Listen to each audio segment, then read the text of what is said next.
In the name of the Father, Son, and the Holy Spirit, one God, amen. So we'll continue our study in Daniel. Like I said last week, we're almost done with this book. And I mentioned this before. The book of Daniel is very interesting because it's split into two parts. And I said this last time and the time before. The idea behind it is I just want you to realize that this is different than storytelling. The first 6 chapters are very practical, very like the stuff that we like, the stories. Like, oh, there's this guy, Daniel, he had friends, this king, up and down. It's easy to follow along, and it's not just easy to follow along, it's easy to relate. And that's the importance of the Bible, right? The importance of the Bible is not just to if we read the Bible just as a historic book, we're missing the point. If we're reading the Bible so we can receive lessons from the people who are involved in their relationship with God, and then also kind of see where I fit into this type of story, and see how Babylon is not very different than LA, like at the time, you know? But now, these past couple of chapters have been a little bit tough because they're we're not talking about the past anymore. We're not talking about history. We're talking about the future. So these were all, like we said, visions that Daniel received. We read through a bunch of visions. I passed around a paper last week. I didn't make any extra copies. I forgot. So I'll bring more next week. I don't even have mine. Took mine out when I was preparing. But basically, it's a chart for all the last 4 chapters. So basically 7, 8, 9, 10, and then like it combined 11 and 12. And basically the idea behind it is what these visions are, because they're just weird at this point. You're going to be reading them, they're weird. Like you're going to see all these types of animals, these bees, these goats, these rams, and they all have meanings. So we're going to start off in chapter 8, verse 15. And this is the best part about each of these visions. God, when He does something for us in our life, when we experience something, many times our question is, what's going on? What does that mean? Why is this happening? These are all valid questions. But what are we seeking at that point? Understanding. We're seeking understanding of the situation, correct? Like if something strange happens, my question is like, wait, what? Like what just happened now? And you're asking, you're looking for answers. In Christianity, God shows us that He doesn't leave us without answers. He never leaves us without, even in the New Testament when He's talking to the disciples and He's giving a parable. What kind of, when you hear a parable, what is a parable? Parable is a simplified story. Simplified story. Is it straightforward? Yeah. No. No, it's not. And even they said, the disciples were like, Can you speak to us plainly? Can you like dumb it down for us a little bit? Like, simplify it a little bit. Jesus talked in parables so that the people could hopefully understand better what He was talking about. Well, sometimes, what He does is He gives a parable, and some parables were very easy to understand. Like the parable of the lost coin, for example, or the parable of, those were easy to understand. But the purpose of the parable, for how it related, they needed the extra. And that's why when the parable of the sower and the seed, the next part of the chapter is an explanation. So God, when He's giving a vision to Daniel, we talked about what's the purpose of the visions? Is it to scare him? It's to give them understanding. To give them understanding? What else? What else? What's the purpose of the visions? Well, to predict the future. Predict the future. Yeah. Is it just for Daniel? No. No, it's for everybody. So Daniel's receiving this vision, and his role as a prophet is to write it for us and to give it to us. Now, how did he understand it? We're going to see here in verse 15. So if somebody can read from 15 to 22, please. Yeah.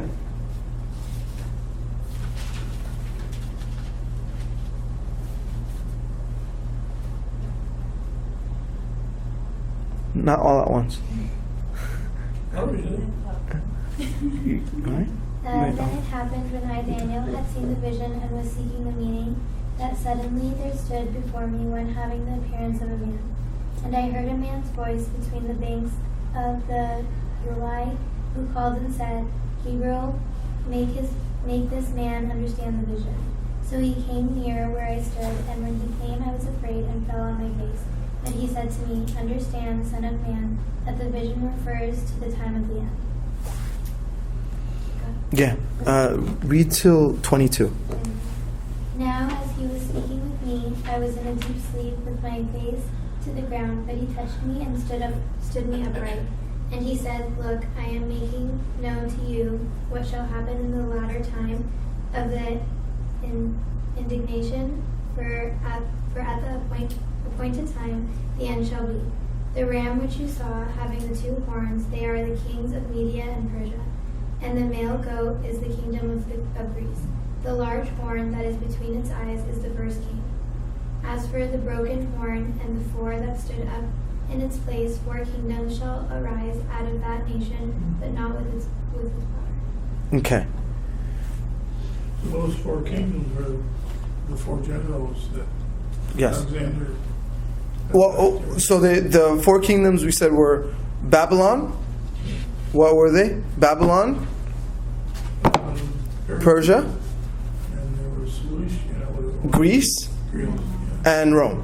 Those were the 4. And those 4, if you look from all the way in chapter 2, every vision that Nebuchadnezzar got, Daniel got, all of them related. So that's why even if you look at the chart, you'll see the image that Nebuchadnezzar saw broken up into 4. Those were the 4. But just like anything, sometimes this is when I was studying this, I found it really funny, because Nebuchadnezzar, when he saw the dream and it was about the same thing, what was the dream exactly? Like, what did he see? A statue. But the statue had 4 parts. So the 4 parts symbolize the 4 kingdoms. But then last chapter, in chapter 7, what was the vision that he saw? Daniel. What did he see? Did he see a statue? Animals. He saw 4 different beasts, 4 different animals, right? And it was very vivid. What did those animals represent? Same thing. So sometimes, and again, I told you I'm going to try to like, we're not only going to be talking about the vision, but I wanted to show you what it means when something happens in our life. There's meaning to everything. Meaning, this is my point is, we're not called to overanalyze, but what our goal is always to put on like God goggles, right? You put on God glasses to see God in everything. Do you mean signs? Not signs as in like, oh, this must have happened because this is, or this means that this is going to happen. No, that's not what I mean. That's what I'm saying, like, not to overanalyze. But at the same time, to look at, if we look at the world and we see Christ in the world, in our everyday life, our life will change. Like, if I'm going through a tough time, but I see Christ in that tough time, then I know there's a message there. then I could see the message the right way, right? But if the problem is we don't look for Christ, or we don't see Christ in it, in the situation, so it's hard to learn from it. Like you can't just we can't add Christ into things. Like sometimes we look at, like what happens if you're making a drink or something and you taste it and it's not that sweet. What do? You add sugar. So sometimes we treat God as sugar, like as a extra like piece, an extra ingredient. So let's sprinkle some God in this story. Let's spiritualize the situation. Problem is, we tend to do that because we don't look at the situation with Christ in it from the beginning. And here, the visions, they're all different visions, but it's one message that God wanted to do. Also, did Daniel try to figure it out himself? He couldn't. And what kind of person did we say Daniel was? Daniel was somebody close to God, somebody who had he already had a relationship with God. It wasn't like some stranger. He connected with God, and this was Daniel at an older age. This isn't Daniel as a young person who was enslaved. Like, he's gotten older, he's built experience with God, he's grown in his relationship with God, but he's still asking for help. I feel like as we grow older, it's we need more help, but we actually ask for help less. Like as a child, we're in complete need. Children are dependent, right? Negi could tell us. Children are dependent. They need, when you're a child, a small child needs everything, and in order to eat, they ask for help. To sleep, they ask for help. Everything in life, they desire help. But as they get older, you think about little test here. Think about the last time you asked your parents for help.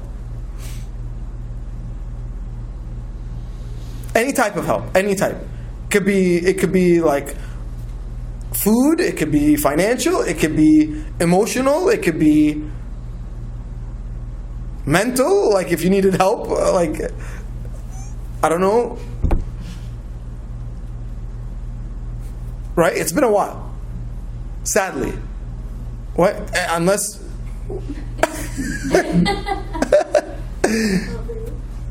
okay. No, that's good. That's good.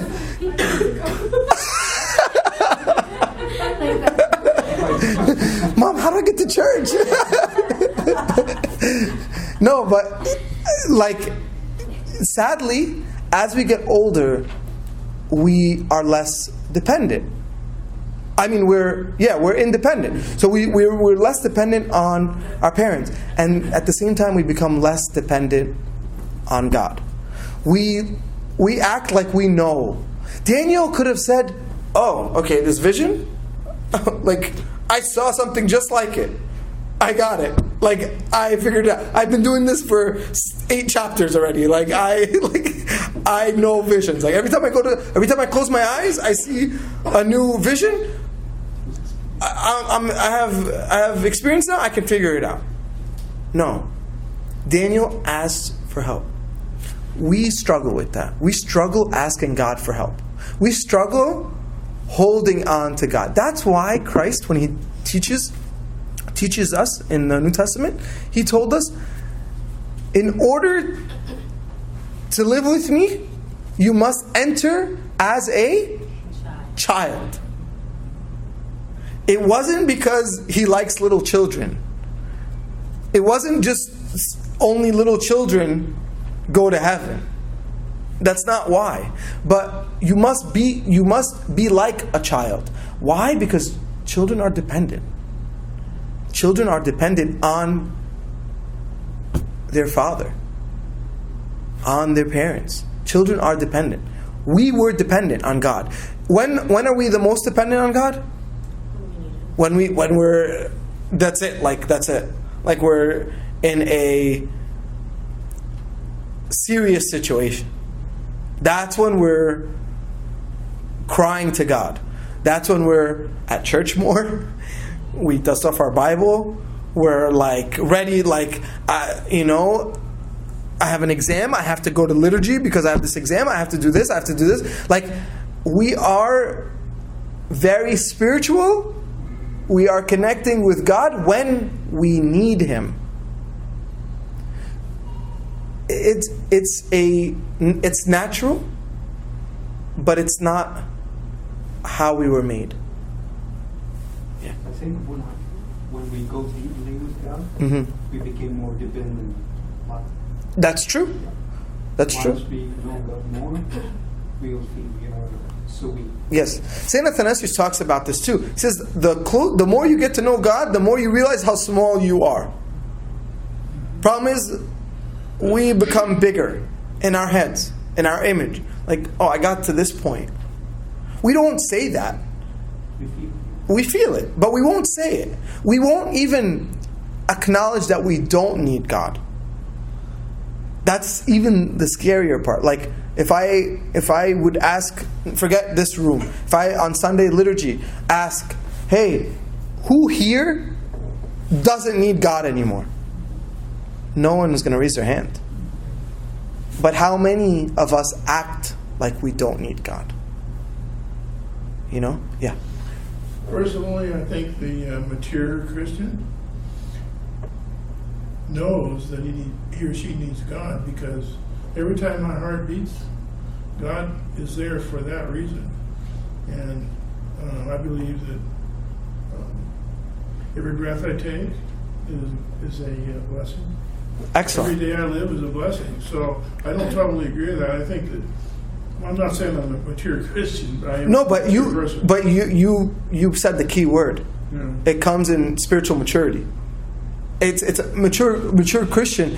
Well, that's the whole point. It also comes from having been through tough times in building character too.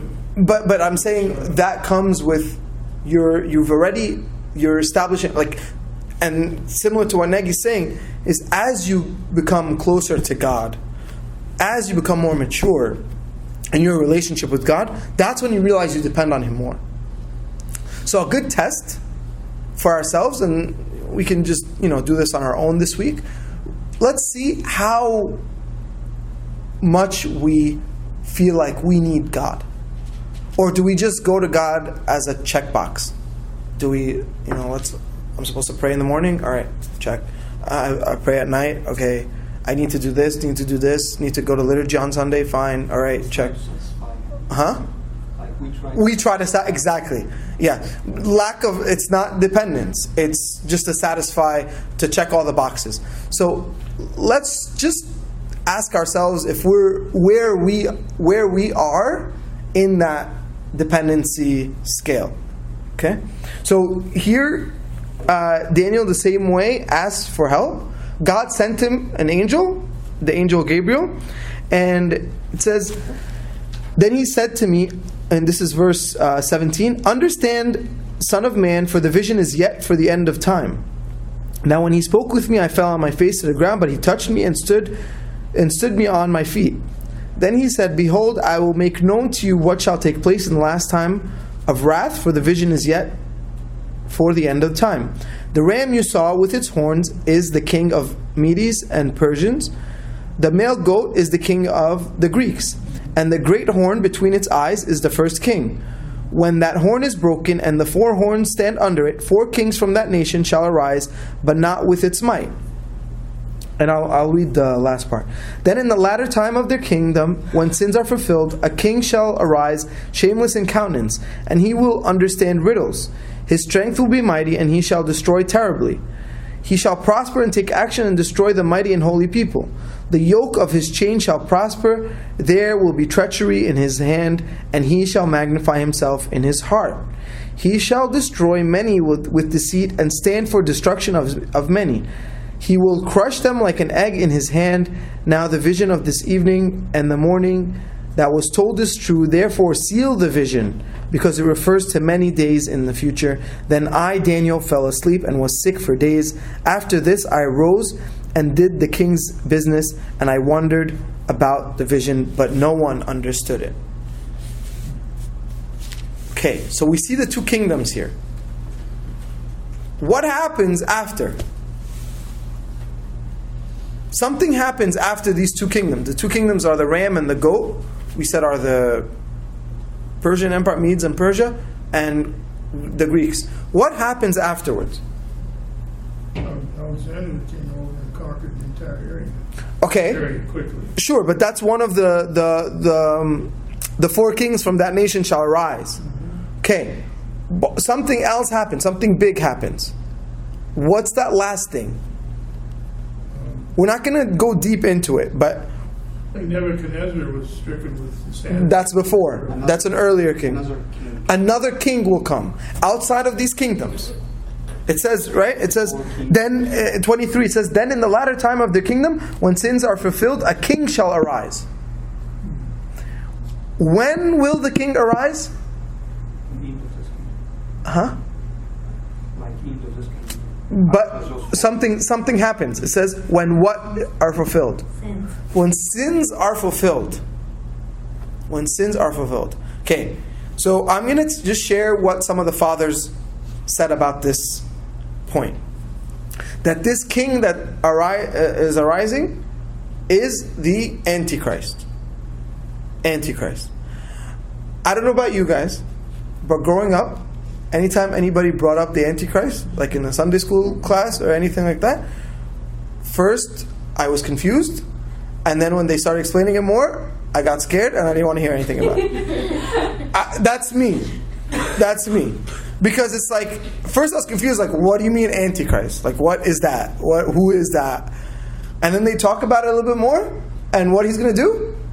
And then I'm like, all right, no thank you. I'm good. I'll just wait and see what happens.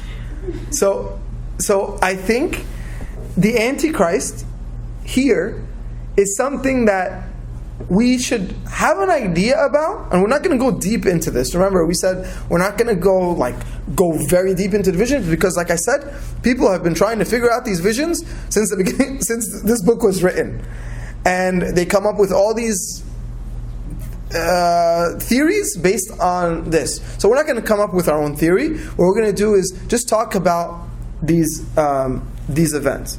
So the Sorry, what were you going to say? No, go. I think it leads into. No, go.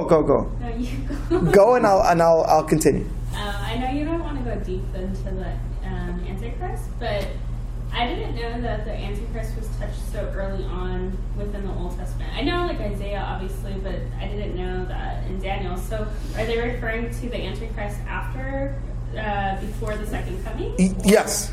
Okay. Yeah, this is a end of the world. All Daniel and Revelations are pointing towards the end of the world. That's the vision. It's the end of days, and that's how we started here. It's talking about the end of time. Even when it was described, when the angel was starting to talk, he started by saying, "Understand, Son of Man, for the vision is yet for the end of time." And he said it again. He repeated it twice. So he's talking about something that's happening later. Negi, you had something to say. Yeah, I don't agree with this explanation Okay. too much. Yeah, some fathers they said so, but still here he's talking about history. Like he spoke about Medium Bashan, then we spoke about Greek, and 4 kings was come after the big king, which is Alexander. And it's known by history there is 4 kings came after Sure. Alexander and divided by Yes. 4 big regions. Yes. Then he said about 1 king will come and he will do all of this stuff. And this happened actually in the history of Antiochus. This was the Jewish before. Sure, but the only But still, there is another. That's- explanation so- for Antichrist. It has another meaning, but still, it happened in the history. yes. Yeah. So, all of these. Thank you. Everything here is both historic Yes. and symbolic. Yes. Because even the kingdoms that were brought up, the 4 kingdoms, historically they're talking about actual kingdoms, places, like Rome was an actual kingdom. Greece was an actual kingdom. Persia, Babylon were actual kingdoms. But if you read some people now are discussing these 4 kingdoms are as like states, not like states as in like states of time, like meaning like, oh, during this is when this is going to happen, and look the last, like some people try to make the seals and the churches like, okay, you know when you're reading the book of Revelations, and I joked about it last week, like the most important book, not importance as in like we like need to fully understand it, but importance of in its magnitude. We read it one time a year as a church, overnight, while we're completely exhausted after 20 hours of church, right? In the night of the apocalypse. So that night, when we read it, in the beginning, in the chapter 2 and chapter 3, they're talking about churches. And they said, oh, woe to you, church of whatever. And it's naming the churches, and it's saying something positive about the church and something negative, right? You guys know what I'm talking about? Yeah. And it's saying, and that's when it talks about like lukewarmness, like this I have against you. So these churches, were they real places? Who thinks they're real? They were real places. These were real places. But they're also symbolic of what? Of us. So they're real places, but they're still symbolic of us. Same here. These were real places, real things, but some people say, oh, the end of the world, these are the time periods and all this stuff that will show us the end of the world. Jacob, come sit.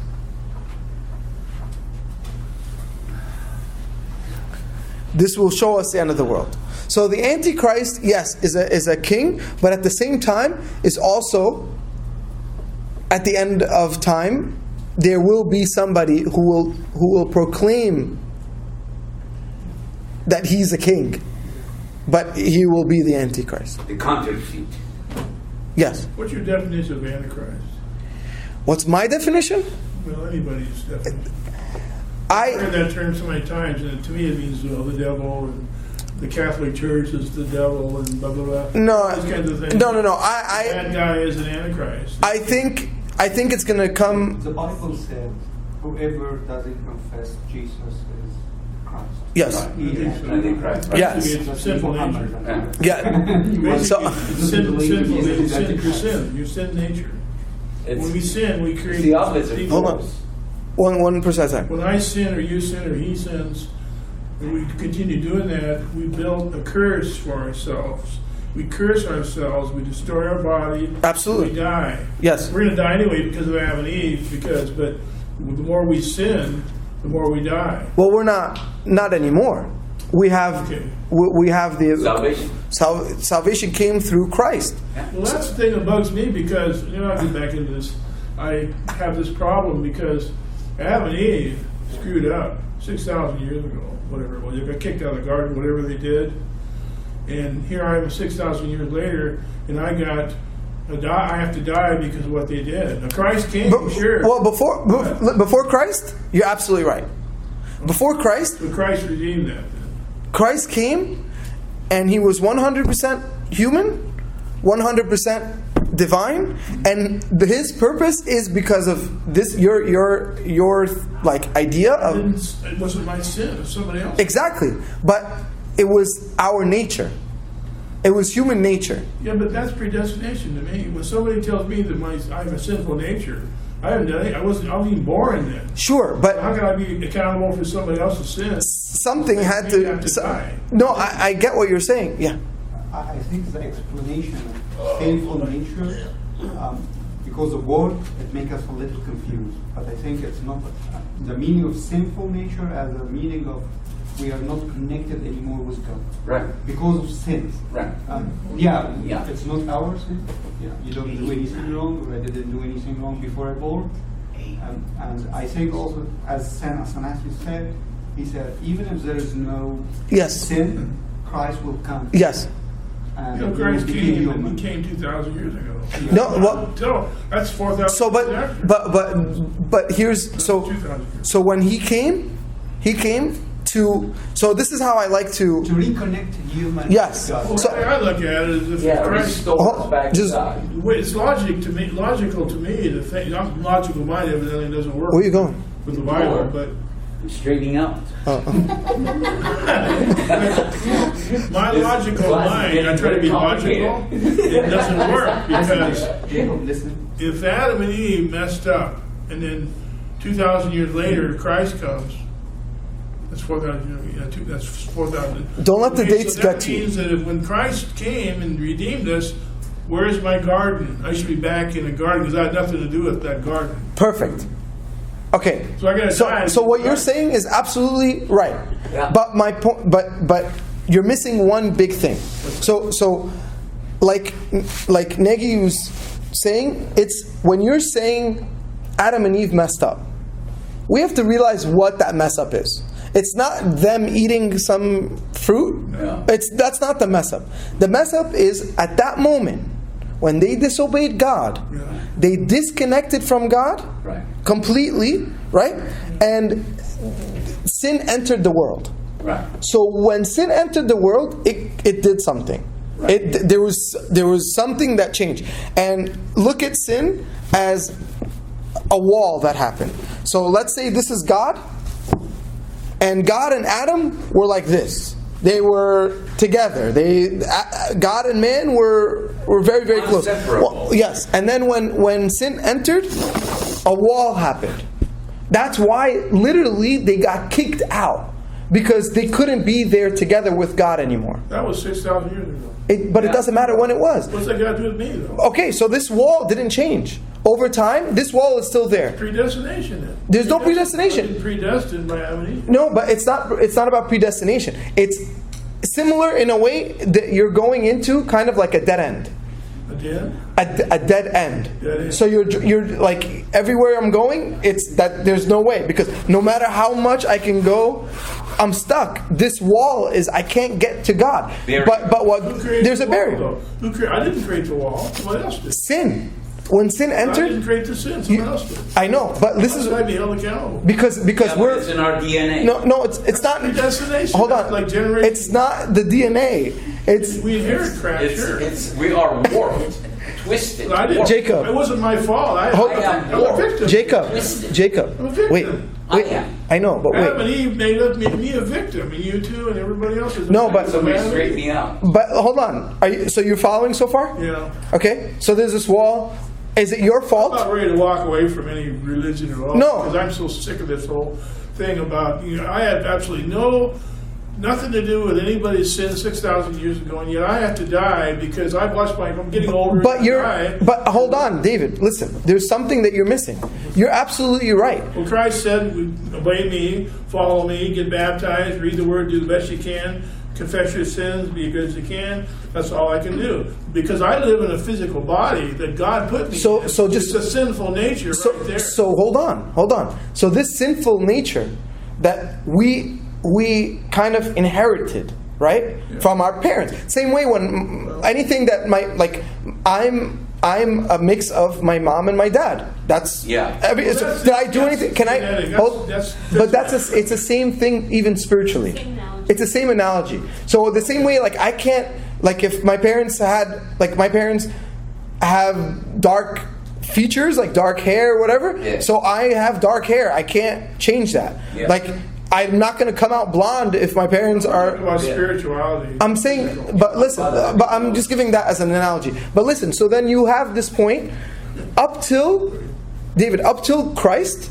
You're absolutely right. We are going into a dead end. There's actually what the Old Testament, what everybody was focused on, is this hope for God to do something. They didn't know what He was going to do. So what did God do? The only way this wall can be broken, because there's a wall between God and man, a God-man had to come. Which there was, as good as Noah was, as good as Abraham, Isaac, Jacob, You name the people in Daniel, everybody who was great, this wall couldn't break. So God had to come and be a man.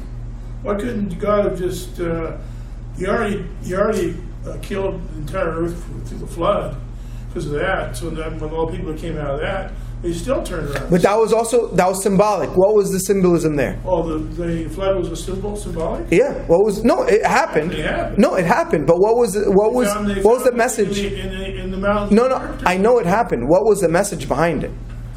What did that symbolize? It was disobedience to God. And so he destroyed the earth because of disobedience to God. How did he destroy the earth? And what did that water symbolize? Baptism. Baptism. So that baptism gave him that water was a new life. So hold, but because I agree with you, because up to this point, up to before Christ, everybody is Adam, Eve, Abraham, all these people that we look up to, all went to where when they died? Oh, they went in the grave. Huh? They went into the grave. To the grave. But where did they end up? Where did their souls end up? They're still in the Hades. still waiting. They all went to no. They are. So what happened is Christ came, right? God became man through the incarnation, right? That's what we're celebrating with Christmas, right? God became man. When he became man, he took on our nature. Yeah. What happens when he takes on our nature? He advocates. We are. Was he sinful? Did he take on a sinful nature? Yes, he did. He did? Well, he was a God man. He was man and God. Yeah. And he was trained very strictly through the Jewish faith. Yes. But he was also had God on his side to help him make decisions. Well, he was God. Yeah. So. Well, that's the thing. Some people say he's God, some people say he's the Son of God. Well, he's both. He's both. Equal. When that happened, when God became man, there had to be. I'm sorry for the interruption, but I totally understand your point of view, and it's a very respectful one, because those kind of questions, if we don't ask, that means we are on the wrong part of the world. But still, we need to know some other basics to be able to understand this question and reply. But this is because also we will be going to is God or Son of God, and if I'm able to go to the Jordan of Eden again, or Kingdom of Heaven, those kind of sure, yeah, but the core. The core here, Jesus came. Well, this is what my point. Give us the choice again.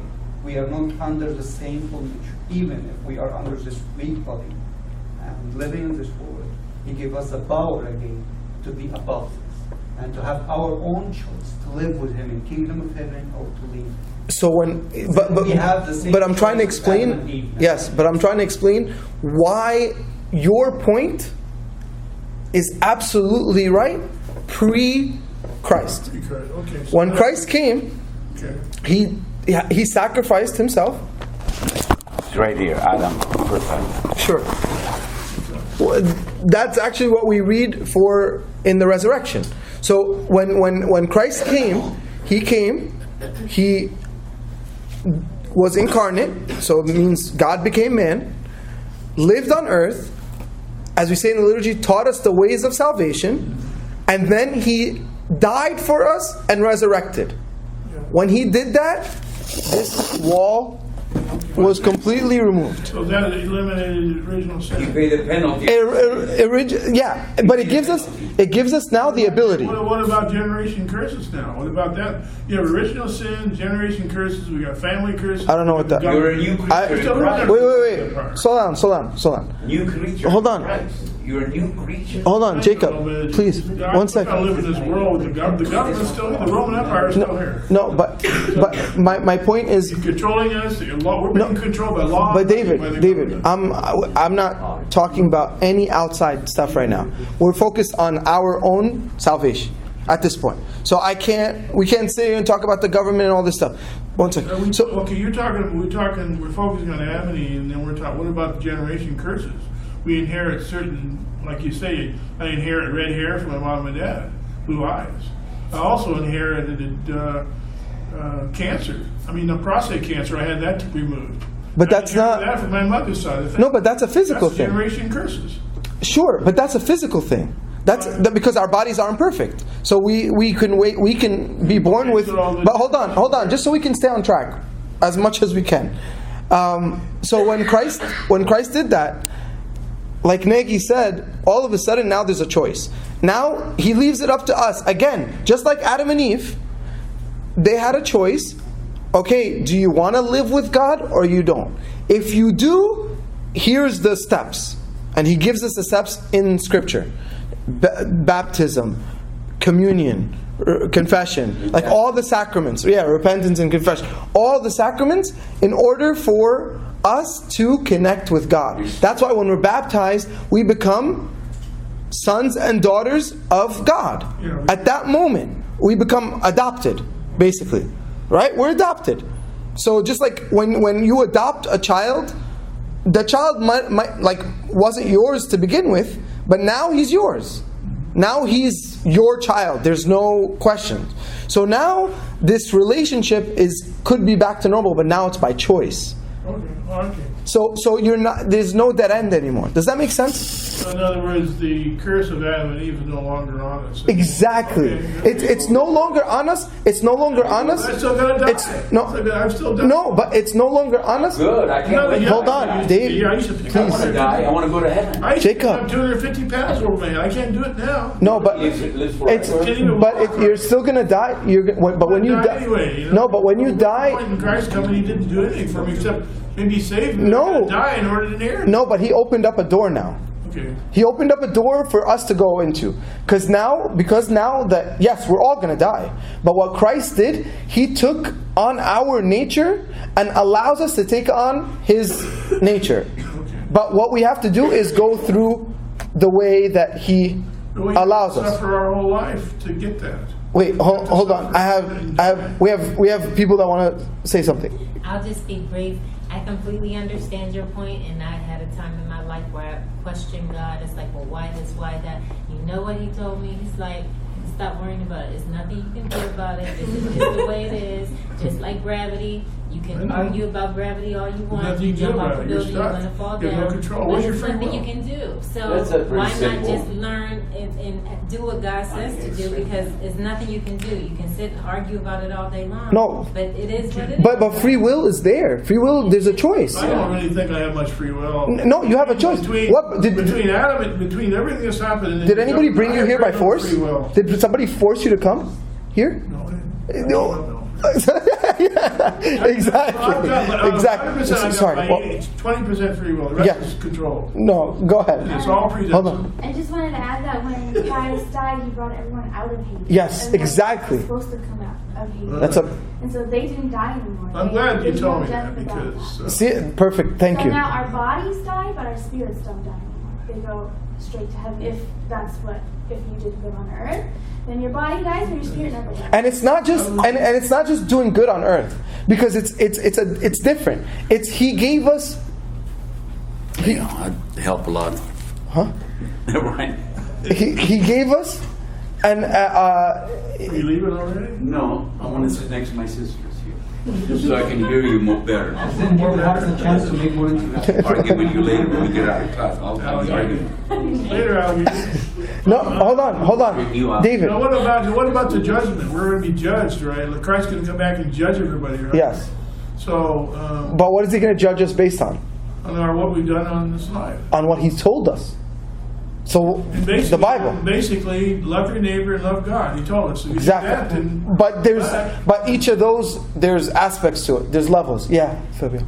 I just wanted to add, when you talked about the barrier between God and man, I think the biggest thing that we have to think about, and it's not considered predestination, because God loved us so much that He gave us so many chances. Yeah. There are so many things throughout the Old Testament that God kept trying to push people into. Right. There are so many prophets, there's so many things, even Noah's ark, God literally tried to push everyone to get onto that ark. It wasn't like some sort of small thing. And God really gives us that free will out of love, because He gave those people the option. Absolutely. You can either follow me or you don't. Right. But please follow me. And He gave so many chances. And so many prophets, like you said, so many judges, so many kings throughout history. You're right. In addition to that, He even gave us a waiting place too for the Old Testament. Like Christina had mentioned, is Hades. And Christ came down and took. He didn't leave us there. Exactly. So through all this, through the Old Testament, through those 6,000 years or however many thousand years you want to give it, go back. Christ was there through all of this, through the pain, through the struggles, and through the beauty within God. Yeah. So there's no idea of this predestination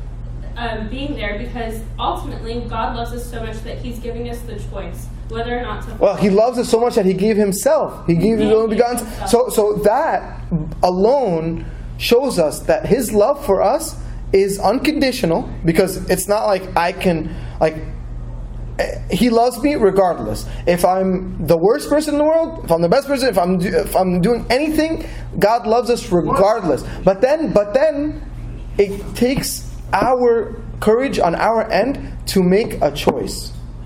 To make a choice. And that choice is, do you want to live with God or not? I do. And if you do, how are you doing it?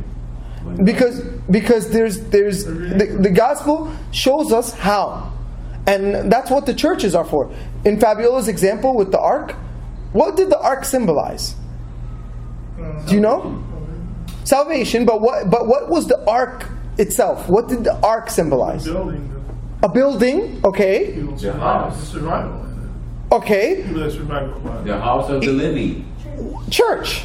House of the Lord. Yeah. That's exactly what you're saying. This building where anybody who enters is saved, right? You're saved through this building. And what does this church? This ark took us through, what was it? Flood. Through the flood, through baptism. Mm-hmm. So the messages, like Fabiola was saying, we're going on through even Abraham and Isaac. When Isaac was going to die. Right. Isaac was a dead man walking. Yeah. God said, "Go kill your son." He said, "Okay." Abraham gets up, goes to kill him. That symbolizes what? Faith. Obedience. And what was the symbolism there? What was the foreshadowing? Deliver salvation. Huh?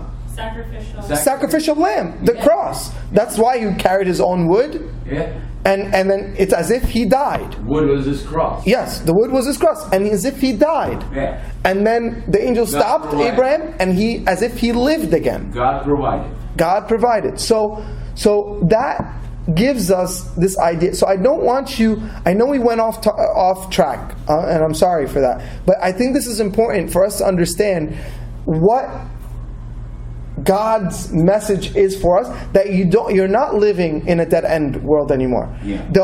You're not living in the Old Testament. God came to reunite us, to reunite our nature, and that's why.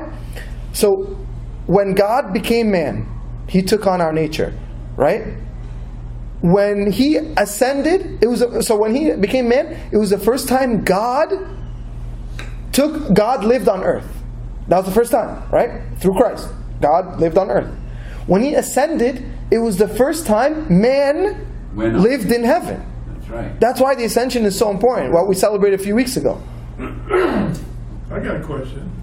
That's kind of dumb. Okay, let's just close up now, and then we can talk about this question. Yes? Can I just say one final note? Sure. But I appreciate that you asked this question, because it's something that's very important Yes. to understand. In addition to what you were saying, I think I just wanted to say thank you for asking the question. Thank you. I have a question. And it's good, and just what Nibio had mentioned. Nagy had mentioned She just before. welcomed you in the class. Just what Nagy had mentioned before, that it is important that we understand these basics to kind of grow and ask these questions to kind of understand. Absolutely. It just means that your heart is in the Exactly. That's a very good point. Thank you for that. We won't move on from here. We finished chapter 8, so we'll start next week in chapter 9, and and I mentioned this last time, but next week hopefully we'll run through them a little bit. We'll run through the visions. We're almost done, I promise. We have a set date that we have to be done. So thank God, we needed like a deadline. So we'll do that. And glory be to God forever. Amen.